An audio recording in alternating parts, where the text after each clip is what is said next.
Hello everyone! Welcome to All the Mods 9. This is a mod pack designed around the tedious goal of crafting the All the Mods Star. And I will be beginning this journey today.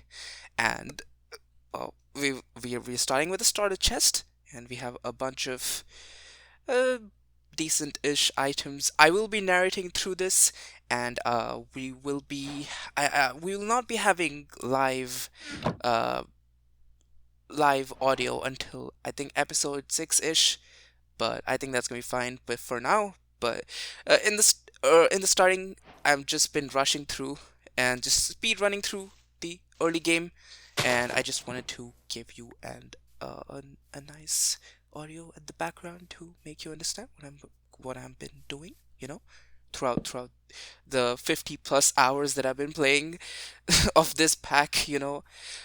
But yeah, starting off, I saw this nice little structure. Also saw some bees and stuff. Got some mineral logs because Integrate Dynamics is one of my favorite mods.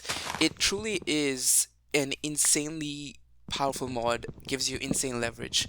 But frames and my PC is something that I never seem to get. It's unfortunate. So I crafted up some chests. Those are the wrong type of chests, unfortunately. I got some arrow nose chests. But yeah, I wanted to start off with a Mine Colonies supply camp. Mine Colonies has all these like starter multi-block structure thingies that you can just craft up like this. And some of them are kind of cheaty, like this one. They just give you a bunch of starting supplies. And all you have to do is just have a clear area to put them up. But as you can see, I try to put them, and you need solid blocks underneath the floor that you're trying to put them. And I didn't know how to remove them. I still don't know how to remove them. And it just creates so much lag. So I killed some iron golems, got some iron in the building upstairs that I had. Got the chainmail from the boat that I built, the supply camp. Finally got it to place in. Uh, but I didn't have footage of that, unfortunately. But I do have footage of me walking along to my beautiful little supply camp. I found these source berries from Ars Nouveau. I didn't know you could find them naturally in the world. I did not find them naturally in my old world. But I grabbed some of them just to be sure, just be sure, grab some of them. And I realized they work like the cherry thingies from regular Minecraft. I forgot what they're called. The bushes, I don't remember the name. But yeah, this is how the supply camp looks like. And you just get in, you have a bunch of chests inside, and you have like coal blocks and gold blocks and like furnaces and coal to get you started. And it's truly kind of cheaty, but it's meant for starting mine colonies and not a regular playthrough. So yeah, it is kind of cheaty, but I'm gonna try to speedrun this pack. So it's okay, it's okay. So I crafted up some toast. You just smelt up some bread. You get just get my beginning started off. Smelt up all my food. Get the whole Minecraft thing started up. It's always exciting. We also have vein miners, so you can just like dig like this a tunnel. I also found a goth type vein. We have Greg veins, but I think at the time of recording this, they actually removed the Greg veins. So unfortunately, if you're playing this anymore, you will not be finding Greg veins in the overworld anymore, and they're only in the mining dimension, which is kind of sad because as you look at this, I found some really easy early game iron through get Greg veins because I found an iron vein. But yeah, if you're starting off, you're gonna have much harder time looking for those ores. I found some zinc, I found some tin, I found some lead, I found some coal, I found some inferium, found some sulfur, found some proper iron, and I found some theurgy stuff as well. Yeah, found a bunch of ores, and I came back and I finally crafted up a dank. This thing allows you to store multiple stacks of items. It's kind of nice actually, and you can upgrade them, but you need blocks of gold and redstone and diamonds and nether stars and stuff. So yeah, I can't upgrade them right now, but I can just store multiple stacks of items inside my dank. You just right click and you just store multi-stack item just like that. It's kind of nice. You can even compress them automatically. You can sort them. You can have frequencies. I don't understand how they work, but yeah. I went up grabbing some ink sacs because I wanted to make the dryer I wanted to make blank dye and make a drying basin from Integrated Dynamics because you can use this to dry up some rotten flesh into leather. I also started up with the quests on this pack, and yeah, some of the quests on this pack are it's helpful. It's helpful. They're not that rewarding to be honest, but they do help you a lot in progressing and choosing in which way you want to go through. But yeah, I got some leather. I was thinking of starting up on making whatchamacallit, the jetpacks, so I can actually get some creative flight involved. Yeah, I was just mining up these stuff, the furnaces and crafting tables because they never got recognized with the quest packs. So I had to start doing that. Started putting up some more, did some more mining. This is around 3 hours of mining. And yeah, that wraith is really scary. I got really scared. It gave me a chilled effect. But yeah, found some prosperity ore, found some lead, found these cave creepers, which are nice. They actually drop redstone, diamonds, and other stuff. Found some redstone finally. Found some lapis. Can finally craft some useful stuff now. So I made some basic cells from iron jetpacks. So I can finally make a jetpack. So I was able to make two of those. Also, I think I found I don't think I found it yet, but I also found a redstone vein from Greg Tech, and that was really helpful for me. I think I found it here by now because yeah, you just smelt them up and you get like 16 gold or 16 redstone or something per. That's kind of crazy actually. So I got a lot of redstone from that. So I crafted up a bunch of coils, so I can finally craft up my basic jetpack. So I made a wood jetpack. I made some thrusters. These are really expensive starting on, but you know, they're really complicated recipes. So it's kind of tedious to crafting by hand. But you craft up some cells, you craft up these leather straps, you craft up the thrusters and all of this and the capacitors and yeah, it gets really annoying crafting these. But yeah, finally crafted up some iron armor as well. I finally got some iron because of the lovely little Greg veins. I'm planning on doing some Greg as well, maybe in the future. I think I want to skip on maybe the create stuff. So I made a hammer. This hammer is useful.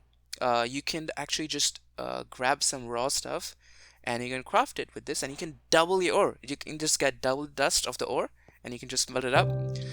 Oh, yeah, I had this zombie annoying me. Oh, also I realized I was playing with music on. I did not realize until then. That's probably something I will have to think about when editing. But yeah, these red hearts, I don't know what they do. Yeah, I have no clue. But yeah, finally got a wood jetpack after, yeah, made 3 extra, but it's okay. Yeah, now I can finally upgrade to either a copper or a stone one. But it's kind of tedious, isn't it? And I don't know if it was worth it, to be honest, because I will have to charge it. And I don't have wireless charging yet, so yeah. So yeah, kept mining. Finally thought of making a metallurgic infuser from mechanism. That's why I smelted up the osmium because I wanted to start with mechanism. One of the best ways to get early game power is mechanism. They have the wind generators, very nice. So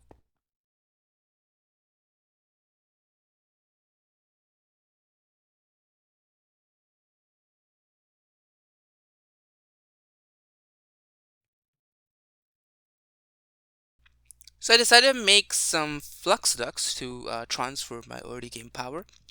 Apparently, they removed the limits on these. Apparently, they transfer unlimited power now. But in practice, I'm not really sure about that, to be honest. I feel like other pipes do way much more. But I cleared out some area, put up these flux ducts finally, and put up my metallurgic infuser. And early game, you can actually just put redstone in the energy slot, and they'll just supply it with power. You don't actually need like energy to supply it. So as you can see, I'm putting redstone in the infusing slot, and you can see there's a warning sign because I have no power. And I just put 2 redstone, and it supplies it with power just like that. So yeah, if you just supply with redstone in the energy slot, you can actually get power, which is kind of nice. So yeah, just like that, you can put in iron, you get infused alloy, just like that. And if you put in osmium, you get the basic control circuits, and that's how you get the basic stuff in early game of mechanism. And I can use that to finally craft up 2 energy tablets, and I can use that to make the wind generator, which I need. Oh, I ran out of when I was crafting them. Yeah, just like that. We have wind generator. This generates passive energy, and it generates more the higher up you are. You can see it's generating about 35 Fe per tick, and it just powers the metallurgic infuser just like that. 33.79 Fe per tick, as you can see. 34-ish. Yeah, it's pretty nice. Uh, but yeah, if the higher up you are, up in the Y level you are, the more energy this generates. So if we were at like Y256 or something, it would generate way more power. I finally upgraded to an iron jetpack. It took about 2 hours, I think, between this and this. Finally made an iron jetpack, and I was trying to put it on. I think I was confused as to how to put it on. But yeah, I made the jetpack. I finally thought, let's get some storage. So I tried to make the storage scanner. I luckily just got 2 ender pearls from an enderman that was hanging around. So I put up these barrels, these chests, and finally put up a storage scanner from RF Tools. And this just needs some power. Every time you open it and put items in and put it, that's all you need. And you can just choose a radius, and it'll just route to all of the nearby inventory, which is kind of cool actually. So you just like choose the radius where you want to scan, and as you can see, you can just see all of these inventories just popped up. The spider over there, kind of annoying. Yeah, I had to get rid of that really annoying spider. Ugh. Oh my god, the apotheosis boss stuff is kind of annoying. Like it actually annoys me a lot. It's very frustrating, to be honest. Yeah, so you just click on them, you just route them like this, and it just connects them like this, and you could use it as like an integrated like storage system, and it's very nice. So you just like click them, and then you go up top, you click all routable. Yes, I'm just making sure here that all of them are routed. And then you just click all routable in inventories, and you can just access them all like this. None of them have anything, but yeah, as you can see, I just put them in, and all of them will start going into those items. And you can search for them, you can craft. As you can see, there's a crafting table right there, you can craft with it, and they all go into these inventories. It's so convenient. But yeah, made some iron furnace upgrades. Finally got iron furnaces, so made some faster furnaces. And I can put a factory upgrade on this to upgrade them. So I'm trying to make a factory augment. That's what I was searching for here. There's a lot of augments that you can put on your iron furnaces. Where you can see there's blasting, there's smoking, there's a generator, there's efficiency, there's speed augments that'll speed it up even more. And finally there's the factory augment. Yeah, there you go. And you just need a piston and bricks, and you can make them. So yeah, I just made everything up for them, and just like that, you can make a factory upgrade. And now this accepts Fe instead of coal or any other like fuel. You can just put them in, and it can also auto split them up. I don't know why it's not working, but it should just auto split them and do that. You can also set an auto input and auto output. That's one of the best inputs, so you can just like automate them. Really easy. I also upgraded my thing. Oh yeah, I think I got it from a quest reward actually. A basic tier installer. I got this from a quest reward. It's pretty easy to make, but it was nice. So I upgraded my metallurgic infuser with that. Finally decided to get started with silent gear so I can make some repairable tools, because my iron pick just kept dying on me. So I thought I'll make some of the silent gear tools so I could like upgrade them with tools. It's kind of like Tinker's Construct for like modern day. But yeah, you just like craft everything instead. just like this, and you just like make rough rods, or you can even use iron and other materials. You can just choose what rods you want, what pick materials, what axe materials, just like that. You just choose materials. Here I think, yeah, you just need a single rod, and because I already put 2 iron, right? Yeah, just like that. I have a diamond pickaxe like that, and you can make silent gear tools like that, and then you can make a repair kit to repair them, which is very convenient. And all of these materials also have like inbuilt like abilities. For example, iron has like magnetic, it'll pull items towards you. Bronze has silk touch. So just making bronze pickaxe by default will give you silk touch. So that's pretty nice. You can just get silk touch pretty easy. You just put in some materials like this, you just craft them in, and it'll fill up your repair kit with all the materials you need to repair it. So if it's equivalent level, you can just repair them just like this. You just put in platinum, right? I put in platinum and I can repair my diamond pickaxe, which is pretty nice. Platinum is much more common than diamond, so I just made that. Finally, I was thinking of upgrading my, jetpack to gold, smelting up some gold like that. Made up all, uh, doubled all the gold I had with the hammer, and I was just spelling up. Put some chests also with auto input and auto output to make sure. And just like that, I had a gold jetpack. And yeah, I could upgrade it to platinum. I could upgrade it to diamond as well. And I was thinking about also making a backpack soon. Oh, I already made a backpack. Sorry, what am I talking about? But yeah, I also made a backpack with some of the leather. And with the engine on and hover on, I was able to finally fly and stay in the air. Because the lower levels of the jetpack, they don't actually stay much in the air with the hover on. You actually need at least, I would say, like an emerald jetpack to actually like stay in the air where you're at. But yeah, so I finally smelted up some clay into brick, made some flower pots, started smelting some clay blocks to get some terracotta as well. Because you can get flower pots and sorry, botany pots, and they're one of the best ways early game to like farm stuff, and even end game actually. So I put some for sugarcane. I also made some inferium farmland because I mined up some inferium. These things are faster than regular farmland and they don't require water, which is nice. As you can see, 1.1 x speed, so 10% faster than dirt and 5% faster than, I mean, not exactly right, but yeah, if regular farmland is only 5% faster compared to inferior farmland, which is 10% faster, right? So I made inferior farmland for all of them. Started growing some tree saplings, so I could get some passive wood generating. Also found some. Finally decided to get into some wireless power through power. So I made a player aerial portal, and you just like right click on a zombie and convert the regular aerial portal into player one, and then you need to make a binding card, and then you need to right click it on an enderman. As you can see right here, I attracted the enderman towards me, and then you can make this. Wow, it's loud. But yeah, you can make this binding card. Oh my god. You can make the binding card interdimensional basically, and it'll work interdimensionally. And you can make a player transmitter using the aerial pole that he had, and all you have to do is bind the card to yourself, and then you can make it interdimensional, which is pretty nice. But yeah, so I made a basic tier. I had the starter one, and then I upgraded it to the basic one. I connected it to my wind generator network.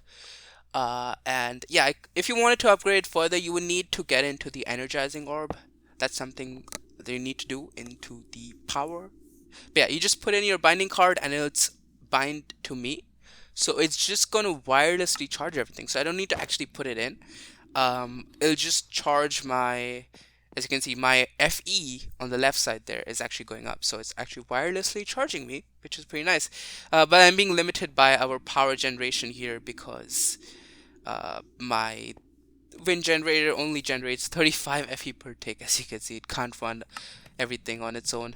So yeah, I finally decided to get into forest stuff. Made a nature's compass. This can direct you towards specific biomes. So I decided to look for a deep dark biome because that's where you get all the modium.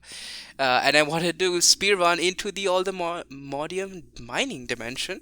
So that's when oh wait, desert. Why am I looking for a desert? I'm not sure actually. I don't remember. But yeah, I was looking for a desert, I guess. I guess I was looking for like rabbit and sand and stuff. But yeah, you just right click and it like looks for a certain specific biome and it tells you how far away you are and look for the radius. And finally it'll go ping and then there you go. Yeah, ping just like that and then it'll give you. But yeah, there's also it's in this tips and tricks in the quests. So that's probably something you should check around. Mega torches for and Utlex experience crystals for storing experience. Yeah, this is stuff, quality of life stuff that you should probably keep in mind. I can't really get that right now, so I was just looking into how I would get my experience storage eventually. But yeah, that seemed like one of the ways of getting it, using a fluid transposer or using a fluid tank to get a bottle of enchanting that I needed, or maybe villager. Maybe villager is probably the easiest to be honest. But yeah, that's what I did this episode. But yeah, there was a lot. Yeah, sorry for this kind of weird episode, but this is how it is. I did have audio. Uh, uh, but yeah, it's okay. But yeah, thank you so much for watching. This was episode 1 of All the Ones Night. I hope we have a great journey here, and I hope you continue watching. But that's gonna be it for me, guys. Bye bye.